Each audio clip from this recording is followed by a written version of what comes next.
everybody, Elizabeth here at Petals and Parchment. Thanks for joining me today. I'm working with my new kit and it's called Coral Keepsakes, and I've printed off some papers here, and I've also printed out all the bonus pages for this week and cut them out, and we're going to get started assembling the journal. But before we do that, I just want to show you some papers that I made. So this is the cover that we're going to be working with, so I'll have to trim my papers down a little bit to fit. And then I also hand dyed some coral colored paper, which I'm super happy with. I got some really good texture on here, so I'll just tell you how I achieved this and then we'll get started. There's some really neat patterns that showed up, which I think is really cool. Gonna try to spotlight. This is my favorite. There's all these little bubbles in it, and I got some rusty stuff from my pan and some really great papers to work with. So I like to hand dye my papers. Some of them I use Easter egg dye tablets, and that gets me a wide range of colors, but not every color that I need, so I had to get kind of creative to get these pages, and I'm just going to show you what I did real quick, and so you can utilize what supplies you have if you want to make your own papers. For those of you that don't know, I'm working on a year-long project called A Year of Color, and so each month I spotlight one different color. And the reason that I decided to do this was because I was always looking for a small element like a ticket or a piece of paper in a specific color, and I never had it. And I was inspired by the Tim Holtz color collection that he released, so I've been kind of doing my own thing with that, and so far I'm really liking it. We've done neutrals and blue, pink, green, yellow, and this month is coral, so that's gonna be fun. So at the end of the year, the idea was to have a full rainbow assortment of tickets and things that I can add to my artwork when I need a specific color. So I thought if I enjoy this, I think other people will as well. And I'm really drawn to like antique wallpaper, like Victorian era, lots of botanicals. And so I mix those elements into the kit, and there's some seasonal additions as well. So I did like Valentine's Day in February, and I had a few St. Patrick's elements in the March kit, but those are just minimal in case someone wants them. The main focus is like a Victorian aged aesthetic. So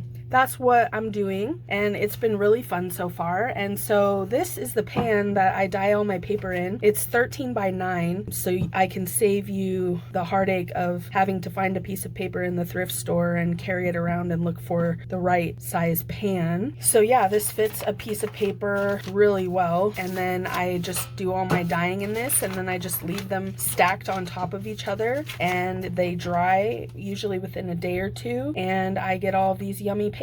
So usually I use coffee dye, but I also, like I said, use the Easter egg tablets to dye. This time I didn't have the right color. I tried mixing orange Easter egg dye with red, and it wasn't really working, and then I tried to add a little pink and it wasn't working. So what I did was I took some of my watercolor powder pigments in red and orange and brilliant pink, and then I mixed those together, and it still wasn't looking right. And then I had this flamingo coral matte acrylic craft paint, and it's super runny and not the best paint.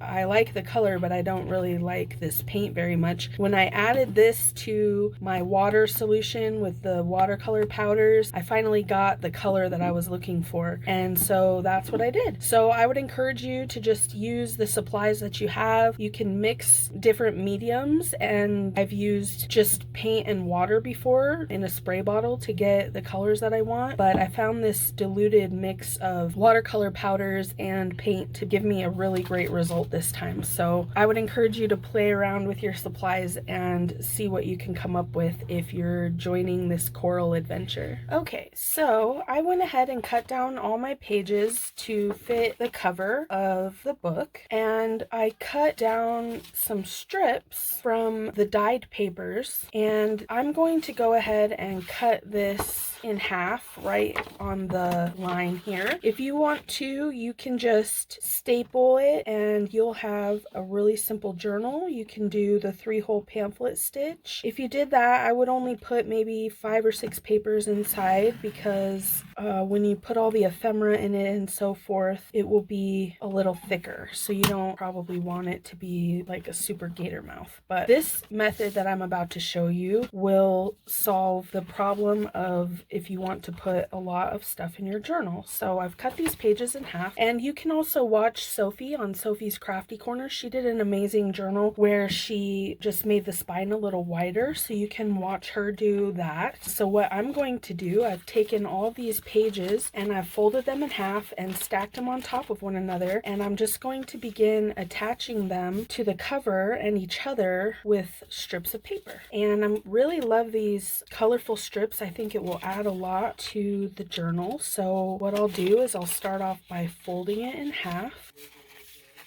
and then I'm just going to glue them to either side of the pages and they'll be connected. What's really great about this binding method is that when you're utilizing the journal, it lays completely open flat, which is really nice for writing, and it's really nice also for decorating because it accommodates a lot more goodies inside. So I'm just going to take my time here and line up each of these and get them all glued together. I'll show you a few here in slow motion, and then I'll speed it up so you don't have to watch me all day. And then I'm just going to continue lining it up, make sure that it's all properly aligned. This glue sets really fast, which can be a good thing or a bad thing depending on what you're doing. So I'm using art glitter glue. Don't let the name fool you, there's no glitter inside. So this is our cover now attached to our first page, and I'm going to just continue in this same fashion for all of the pages,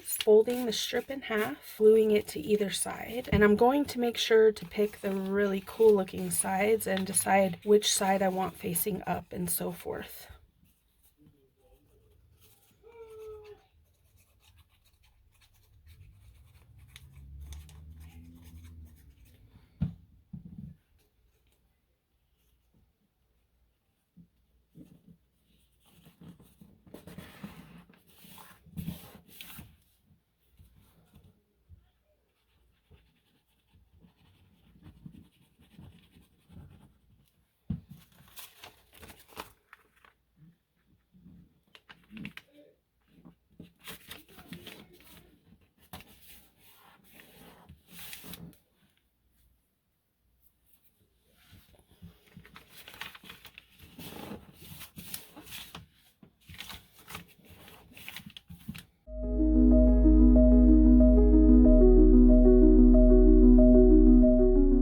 Looks like I cut these pages a little too short, but that's okay. I'll just wipe off the glue there and continue on.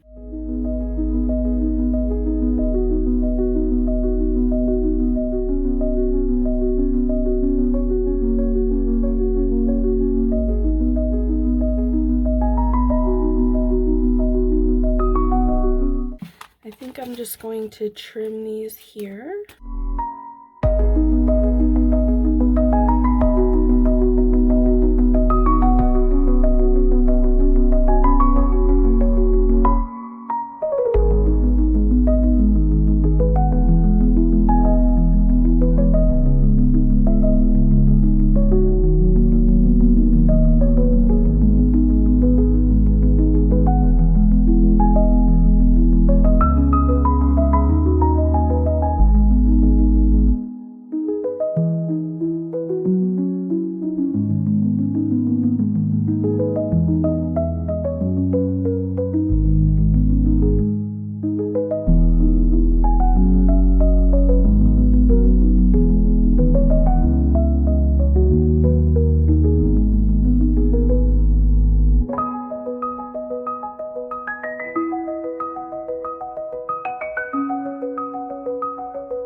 so that is our journal assembled, and here's the open spine, and as you can see, it lays flat and it's going to accommodate lots of goodies because of this. So I'm really excited to get this filled up with you, and I'm gonna let this dry for a little while, and probably, here's one that's stuck together, so you definitely want to make sure to go through and unstick them before it dries all the way so you don't rip your pages. You can do that step in between each one is probably a better idea, but if you have one that sticks too terribly, you can always cover it up with more paper, so don't worry. Put some lace on top of it. It will all work out. But I really love this method. It's simple and it's relaxing while you're doing it, and it makes for an easy binding method that doesn't require any sewing, and it's another way to use these papers other than the one that you might think of initially. So I wanted to show you a different method for putting this together, and hopefully you'll give it a try, and I think this is going to be super cute, and it's really nice to hold. It has the great crinkly texture, and we can use some stencils and inks to further add character to these, and some stamps and things. So I'll be working on this journal this month, and I've also painted some flowers with sort of a corally pink color, so I think these would go really well. I just painted the flowers really loosely, and then I drew some ink lines with gel pen and added some doodly details, and I wasn't quite pleased with them, but then when I cut them out I thought these look pretty, so these could go in here somewhere. And I've got all of my delicious tickets, which are my favorite little pieces to decorate with.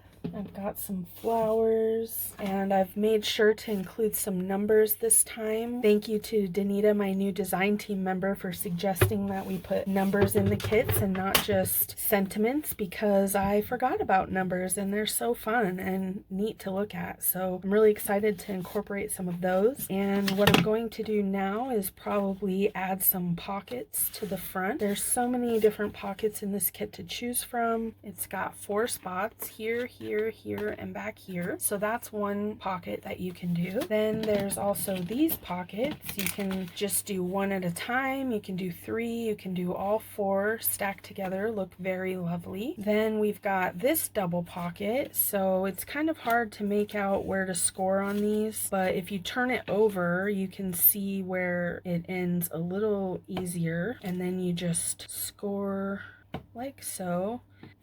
Go ahead and give it a good crease with your bone folder. If you don't have a bone folder, you can just use the edge of your scissors or a butter knife or another tool, paintbrush handle, whatever you have. And then, so there's one, and then do the same on this one. So it's easier for me if I start with the bottom one because I can see that clearly, and then turn it this way and start from right where that corner is, and then come all the way up to the top, and then the same in this little tab over here. So then you just fold these edges down, burnish those,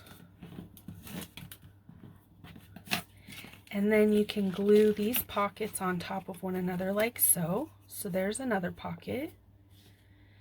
And we're going to do the same with this one. So I'm just going to flip it over and do the same thing that I did on the last one. It's easier for me to start on the bottom, so I do that. Then when I turn it, I can line it up and see where the corners meet now. I don't know if you can see that, but there we go. And then turn this one and go from this corner from the bottom back up to the top.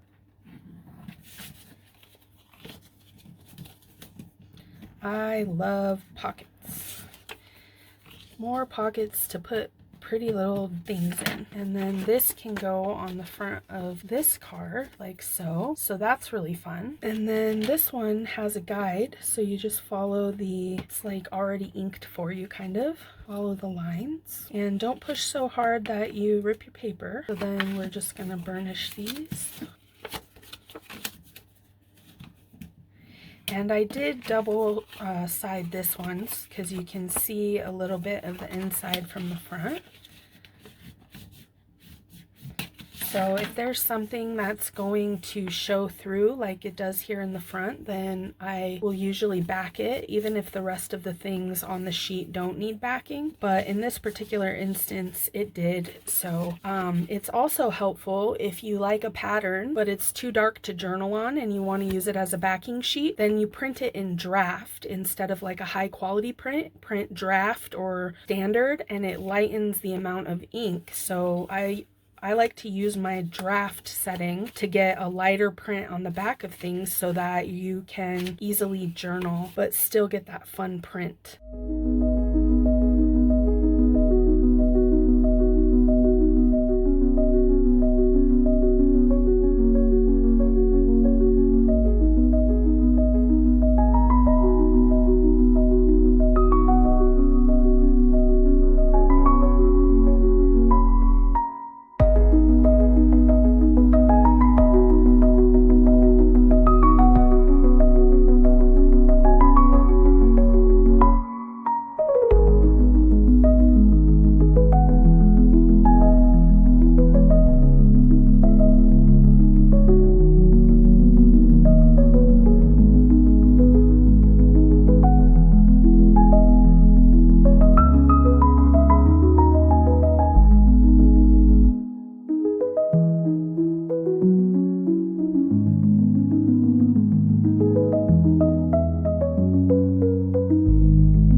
I'll leave it right there. I'm not sure what I'm going to do from here, but we got a lot accomplished today, and I hope you've enjoyed this simple project and you consider joining me in the Petals and Parchment papery. You'll find that over in Ko-fi, and I'm so glad you're here. Thank you for joining me, and I'll see you next time. Until then, stay crafty. Bye!